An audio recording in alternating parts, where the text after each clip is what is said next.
नया साल में नया मान पटोही बइले मान पटोही बइले मामा मान पटोही बइले मामा मान पटोही बइले नया साल में नया नया माल पटोही बइले नया साल में नया नया माल पटोही बइले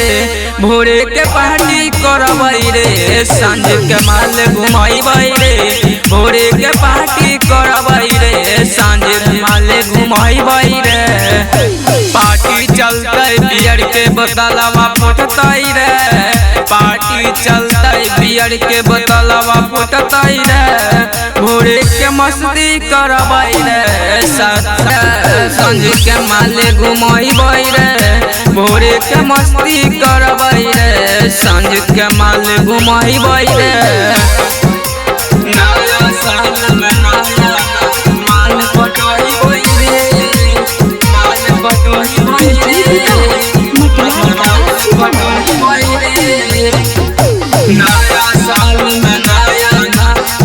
माल पटोही रे सोचनरी ओकरा साथ पिकनिक पर जइबै रे अपने साथ ओकर दुनिया घुमाबै रे दुनिया घुमाबै रे सोचनरी है ओकर साथ पिकनिक पर जइबै रे अपने साथ ओकर दुनिया घुमाबै रे शीशा नियन दिल हमर तोड़ के गेलै रे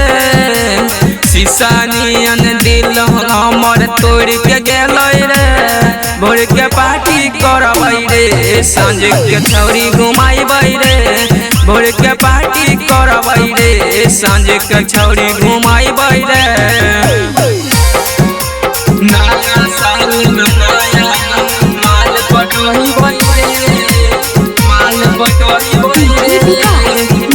माल पटोही रे नया साल में नया माल पटोही रे